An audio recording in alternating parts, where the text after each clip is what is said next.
Alors, voyons maintenant dans le cadre A. Pigbille veut calculer cette addition. 25 plus 34 plus 9 plus 23. Et il veut la mettre en colonne. Alors, on a déjà appris à mettre les additions en colonne, mais ça va nous permettre de renforcer cet apprentissage. Alors, d'abord, on a ici 25. C'est 2 dizaines et 5 unités isolées. On voit bien ici que c'est 2 boîtes de 10 et 5 unités isolées. D'accord? Ensuite, on ajoute 34. 34, c'est 3 dizaines et 4 unités isolées. Et c'est bien ce qu'il y a dans ce chariot. 3 dizaines et 4 unités isolées. Ensuite, on ajoute 9. 9, c'est juste 9 unités isolées. Hein. Il n'y a pas de dizaines dans 9. Et puis enfin, on a 23. 23, c'est 2 dizaines et 3 unités isolées. Et on voit ici, il y a 2 boîtes et 3 unités isolées.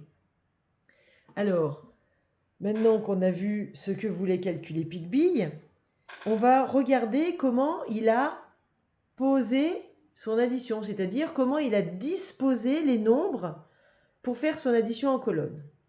Alors, par exemple, pourquoi est-ce qu'il a écrit 9 ici? Attends, on n'y va rien avec le jaune. Pourquoi est-ce qu'il a écrit 9 dans la colonne de droite? Je vais l'entourer en bleu. Ah bah non, il était rouge là, je peux le mettre en rouge. Alors,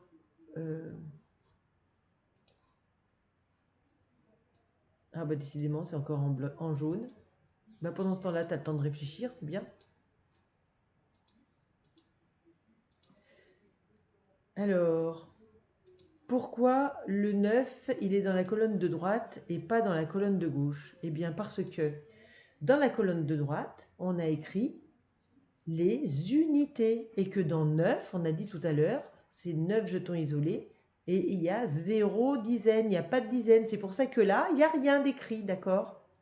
Donc, on a écrit 25, c'est 2 dizaines et 5 unités isolées. Donc, on a mis 2 dans la colonne des dizaines qui est orange et 5 dans la colonne des unités qui est jaune. Alors, nous, on les faisait bleus, mais bon, pourquoi pas jaune, hein? Ensuite, on a écrit 34, c'est 3 dizaines dans la colonne des dizaines et 4 unités dans la colonne des unités. Ensuite, 9, ben on vient de voir, c'est 9 unités, donc on le met dans la colonne des unités. Et enfin, 23, c'est 2 dizaines et 3 unités. Alors, qu'est-ce qu'on peut dire de la colonne de gauche, celle-ci? Eh bien oui, c'est la colonne des dizaines. Hein. Donc, à chaque fois, on n'a mis que les dizaines ici. Les 2 dizaines de 25, les 3 dizaines de 34. Là, on n'a rien mis parce que dans 9, il n'y a pas de dizaines. Et là, les 2 dizaines de 23. Alors, ensuite, quand on calcule, on commence toujours par en haut. D'accord? Alors, je vais enlever ça parce que ça nous gêne un peu, ce 9. Voilà. Alors, pourquoi alors bon, on va calculer en allant de haut en bas, et on calcule donc la somme de toutes les unités, d'accord? Et à la fin, Pigbille, il dit 2 nouveaux groupes de 10. Et pourquoi est-ce qu'il dit ça? Eh bien oui, c'est parce que quand on ajoute toutes les unités qui sont là, 5 et encore 4 et encore 9 et encore 3, eh bien on trouve un nombre où il y a 2 dizaines. Alors on peut le calculer. 5 plus 4, 9. 9 et 9, on le connaît par cœur, 18. Et 18 plus 3, eh bien ça fait 21. Alors si je m'amuse à écrire 21, je peux écrire 21 comme ça. Hop. Oh mince, c'est pas le bon truc. Donc c'est 1, 2 et un 1. Et donc 21, c'est donc 2 nouvelles dizaines et une unité isolée. Et donc, qu'est-ce qu'on va en faire des nouvelles dizaines? Eh bien, on va les mettre là. C'est la retenue, tu te souviens?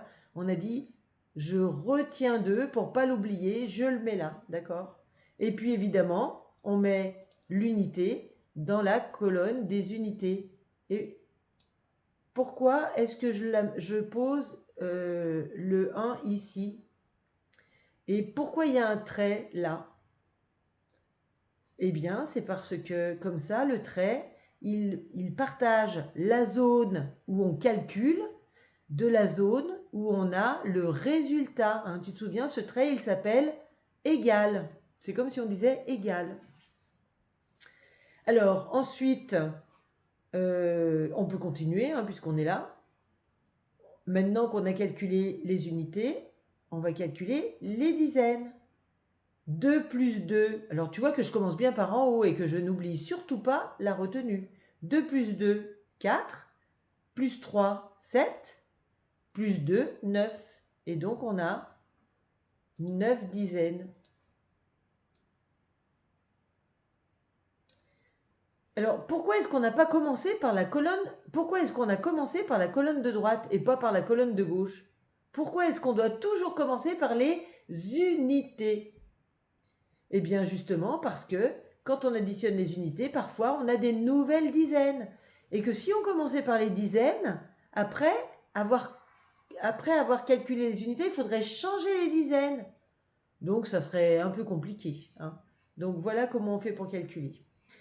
Donc après tu pourras compléter ici que 25 plus 34 plus 9 plus 23, ça fait 91 bien sûr. Hein.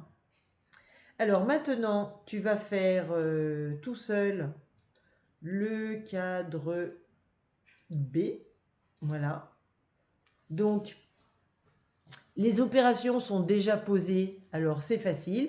Tu feras attention de bien penser à mettre la dizaine en haut de la colonne des dizaines. Pour t'aider, je te fais un petit rond et toi tu peux aussi faire pareil pour ne pas oublier de mettre la dizaine supplémentaire. Il n'y en a peut-être pas toujours, hein. Je ne sais pas, je ne les ai pas calculés.